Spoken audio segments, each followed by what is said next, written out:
Olá, família, sejam todos bem-vindos ao estudo diário das Escrituras. Nós estamos estudando aqui Alma, capítulo 30, é um capítulo grande, são 60 versículos. Então vamos ver até onde a gente consegue chegar hoje, tá bom? Fazendo a mensagem aí até no máximo 20 minutos. Então a gente parou no versículo 24, do versículo 25 em diante aqui, Curior ainda continua tentando desviar as pessoas da fé, trazendo argumentos, falsos ali para tentar enganar as pessoas.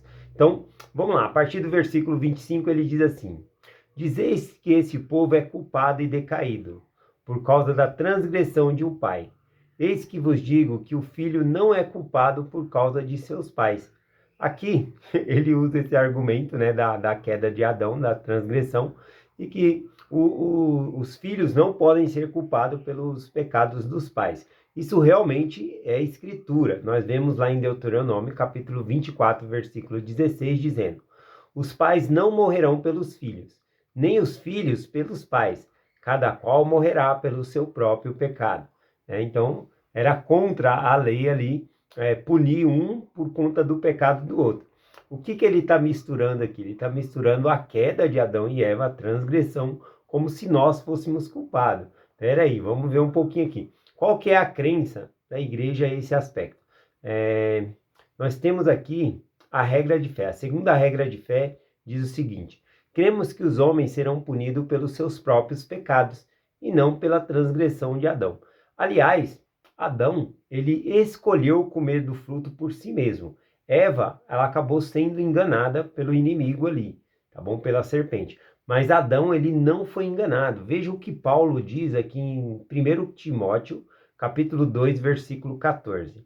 Adão não foi enganado, mas a mulher, sendo enganada, caiu em transgressão. Então, é como se Adão ele tivesse escolhido viver na mortalidade, comer do fruto e passar por esse período que nós passamos aqui. Aliás, junto com Adão, simbolicamente, como se todos nós tivéssemos comido do fruto. Por quê? Porque todos nós escolhemos seguir esse plano. Nós já vivíamos com Deus e não foi imposto a nós que nós tivéssemos que passar por esse plano. Mas nós escolhemos pessoalmente vir aqui e passar por essas provações e dificuldade e também para o nosso próprio crescimento e desenvolvimento. Então, uma frase muito errada que as pessoas podem dizer é dizer: eu não pedi para nascer. Eu não pedi para nascer. Mentira, né? Todos nós apoiamos o plano e viemos aqui, tá bom? Então são escolhas nossas, assim como Adão escolheu comer do fruto, simbolicamente é como se nós também tivéssemos comido do fruto. Então não dá para pôr a culpa em Adão e Eva, tá bom? São nossas escolhas. Aliás, o que eles fizeram já estava planejado, tanto que em Apocalipse fala que Jesus, ele é o Cordeiro morto desde a fundação do mundo. Antes já estava planejado isso, Então, depois da queda de Adão e Eva, Cristo viria redimir a humanidade. Então, ninguém vai ser culpado pelo o pecado dos pais, tá bom? Mas aqui, Curior, ele tenta fazer isso de uma maneira ruim, Ele tenta distorcer a verdade aqui. O que mais ele fala aqui? A partir do versículo 26, ele diz: E dizeis também que Cristo virá. Mas eis que vos digo que não podeis saber se haverá um Cristo. Dizeis também que ele será morto pelos pecados do mundo. E assim induze este povo a acreditar nas tolas tradições de vossos pais, segundo o vosso próprio desejo de conservá-los submisso, como se estivessem no cativeiro. Olha, ele fala que esses ensinamentos seria como manter a pessoa num cativeiro, para assim vos saciardes com o trabalho de suas mãos, de modo que não se atrevem a levantar a vista e destemidamente, nem usufruir os seus direitos e privilégios. Bom, aqui esse tipo de ensinamento aqui, qual que é a consequência para o povo, A gente tinha visto isso lá no versículo 18, que diz que eles se levantariam a cabeça na iniquidade, no pecado.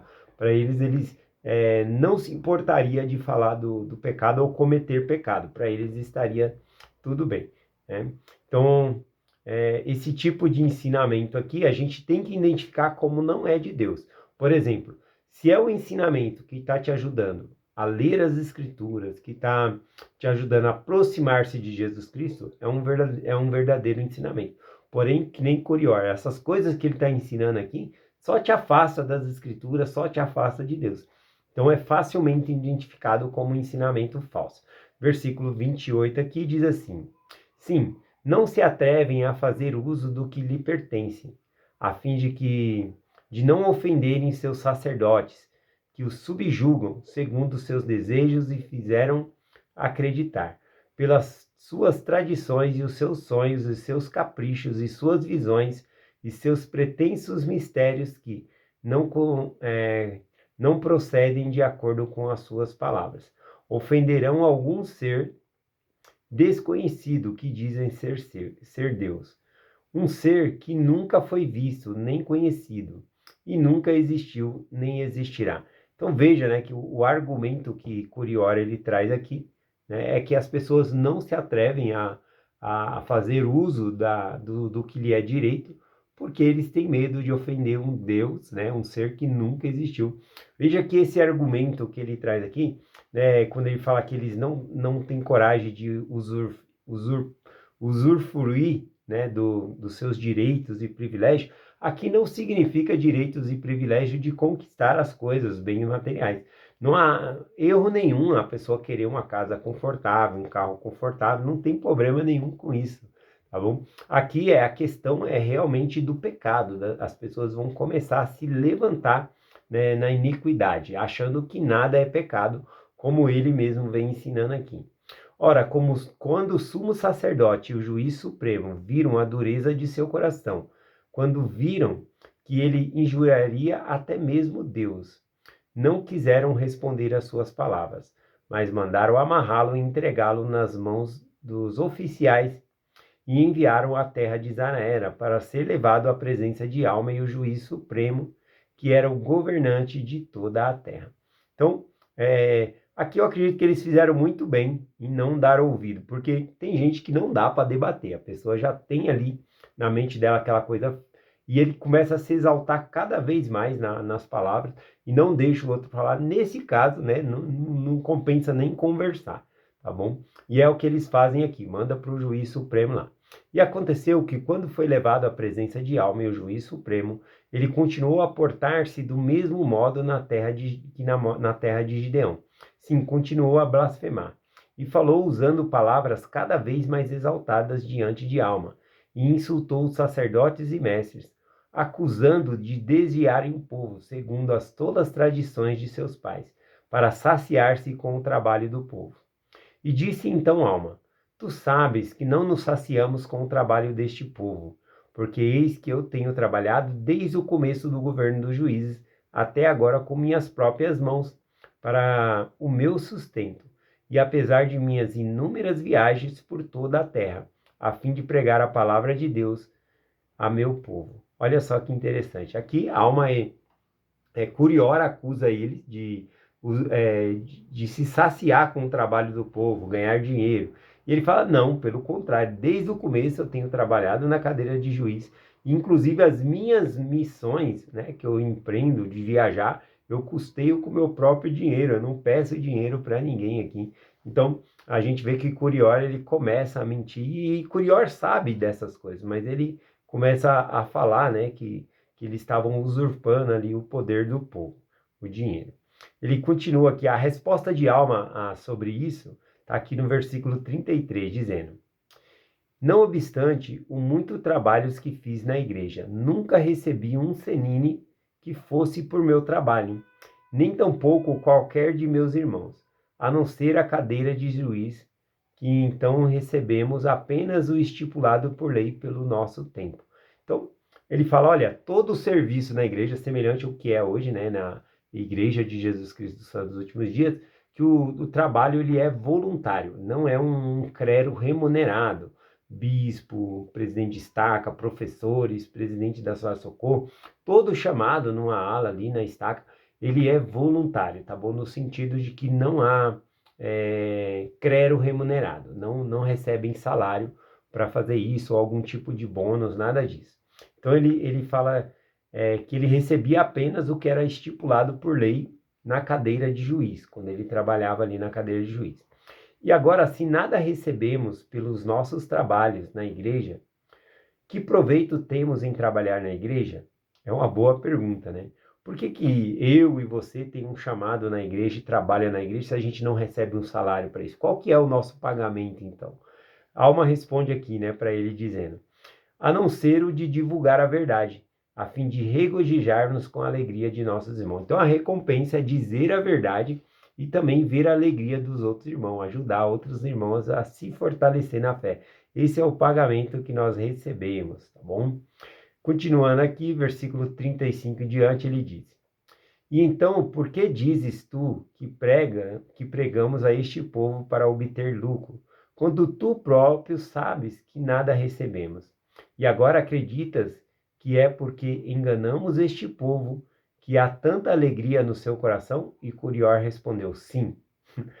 E perguntou-lhe então Alma: acreditas que existe um Deus? E ele respondeu: não. Disse-lhe então Alma: negarás outra vez que existe um Deus? E negarás também o Cristo? Pois eis que te digo que sei que existe um Deus, e também também sei que Cristo virá. E agora, que provas tem que Deus não existe, ou de que Cristo não virá? Afirmo-te que nenhuma tens, a não ser a tua própria palavra. Que eu acho bem interessante que Alma ele começa a virar o questionário. Curior estava questionando muitas coisas, e agora então a Alma joga a responsabilidade para Curior. Falou: que prova você tem que Deus não existe? Prova para mim aí. Né? Você só tem a sua palavra, você não tem nenhuma prova que Deus não existe, que Cristo não virá.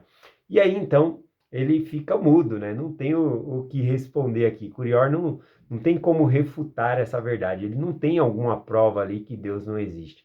Então ele pega e começa a dizer aqui, aqui Alma continua dizendo, né? Eis, porém, que eu tenho todas as coisas como testemunho de que essas coisas são verdadeiras. Tu, tu também tens todas as coisas como testemunho de que são verdadeiras. Irá negá-las e acreditas que essas coisas sejam verdadeiras? Eis que vos digo, né? Eis que eu sei que tu acredita, mas está possuído por um espírito mentiroso que afasta o Espírito de Deus, de maneira que não tem lugar em ti. Mas o diabo tem poder sobre ti e conduz, inventando subterfúgios para destruir os filhos de Deus. Então, ele fala que até você, Curior, você sabe que existe um Deus. Eu acho interessante, né? Que ele fala, até você sabe que existe um Deus, mas você está possuído por um espírito mentiroso, né? O pai da mentira é Satanás. Satanás também ele sabe a verdade, mas ele mente, né? Nós vemos isso em João, capítulo 8, versículo 44, Jesus Cristo diz: vós tendes por pais o diabo e quereis realizar o desejo de vossos pais. Ele foi homicida desde o princípio. Homicida é aquela pessoa que se mata, ou seja, ele matou a si mesmo, né, o inimigo, não crendo em Deus, fazendo um plano contra Deus. Ele foi expulso da presença de Deus por conta disso. Então, a rebelião dele é como se ele fizesse um suicídio de si mesmo. E aí ele fala aqui, foi suicida desde o princípio. Não permaneceu na verdade, porque não há verdade nele. Veja só, que o diabo aqui não fala que ele não conhece a verdade, fala que ele não permaneceu na verdade. Logo, conhecer só a verdade para nós não adianta, a gente tem que permanecer na verdade, tá bom? O que é permanecer na verdade? É fazer as obras que a verdade ensina. Então, aqui diz que o diabo não permaneceu na verdade porque não há verdade nele. Quando fala mentira, fala do que lhe é próprio, porque é mentiroso, pai da mentira. Então aqui a gente vê que Curior, ele sabe a verdade, mas ele vai contra a verdade, né? Ele não ensina a verdade aqui. Continuando, Curior, então, não tendo argumentos para rebater o que Alma está falando aqui, então ele vai pedir um sinal. Ele joga a responsabilidade dele de receber um testemunho dessas coisas. Ele joga a responsabilidade para a Alma, como se a Alma fosse o responsável dele obter um testemunho ali. Então vamos ver aqui, ó, versículo 43. E então disse Corior à Alma: se me mostrares um sinal que me convenças de que existe um Deus. Sim, se me mostrares que tem poder, então me convencerei da veracidade de tuas palavras. Veja que aí fica fácil, né? Porque ele fala assim, você que tem que me convencer. E ele não faz nada, né? A alma vai ainda falar para ele, olha, você tem as escrituras diante de ti. Todos nós temos as escrituras. Vai estudar as escrituras, vai buscar a Deus. É assim que a gente obtém um testemunho, não fazendo como Curior, né? Não fazer nada e falar, se for verdade, você me mostra aí. Aí fica fácil, né? Isso aí não é fé. Então, aqui, vamos no versículo 44, vai ver que ele vai insistir nessas coisas, né? Insistir de que a alma tinha que dar um sinal para ele. A alma, porém, mostra para ele que todas as coisas testemunham, né? Testifica que existe um Deus. Versículo 44. Mas disse a alma, tu já tiveste muitos sinais, queres ainda tentar o teu Deus? Queres ainda que te mostre um sinal, quando tenho testemunho de todos esses irmãos, assim como dos santos profetas? As escrituras estão diante de ti, né? Então, é só examinar as escrituras, estudar, buscar ali que a pessoa consegue receber um testemunho. Sim, todas as coisas mostram que existe um Deus. Sim, até mesmo a terra e tudo que existe sobre a sua face, sim. E o seu movimento, sim, e também todos os planetas que se movem em sua ordem regular, testemunham que existe um Criador Supremo. Aqui, né, é um convite, né, mostrando que todas as coisas demonstram que existe Deus. O testemunho está em todas as coisas. Quando nós saímos, vimos passarinho cantar, a natureza, tudo, nada disso foi criado por acaso. Então, tudo isso tem a mão do Criador. A gente pode saber que existe um Criador Supremo, e esse é Deus. Continuando aqui, versículo 45. Contudo, andas desviando o coração deste povo. Ou seja, contudo significa, apesar de todos esse testemunho, e apesar de saber que existe um Deus, você continua, Curior, desviando o coração desse povo, testificando que Deus não existe. Queres ainda negar todos esses testemunhos? E ele disse, sim, eu negarei, a menos que tu me mostres um sinal. Veja que ele está irredutivo, né? A responsabilidade é sua de me mostrar o sinal. Ele não vai fazer nada, né? Para obter o testemunho ali, né? Então, ou seja, eu vou continuar nessa situação aqui, eu não vou mudar. Você que tem que fazer eu crer diferente.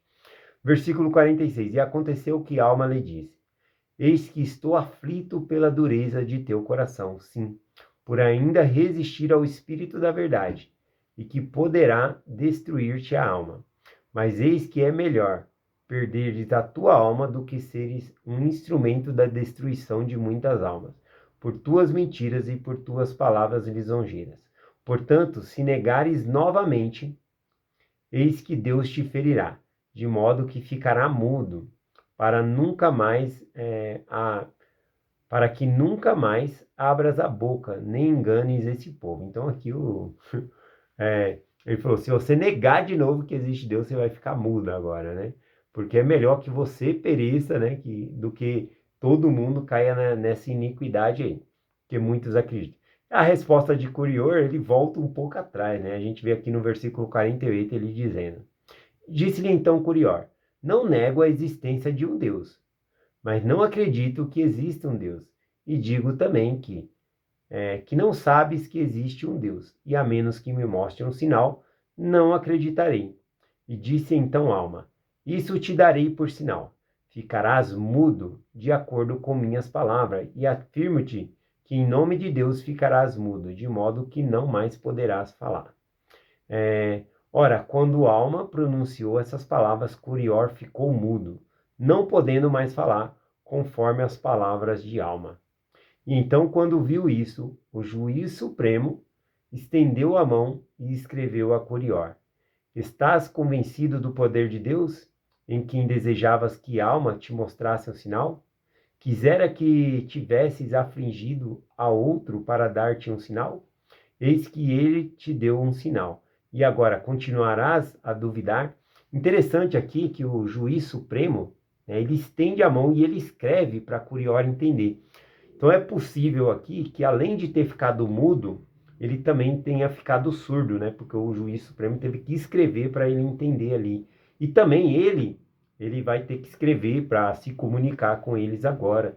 Então, possivelmente ele não só ficou mudo, mas ele ficou surdo também, tá bom? Não podendo falar e nem ouvir aqui.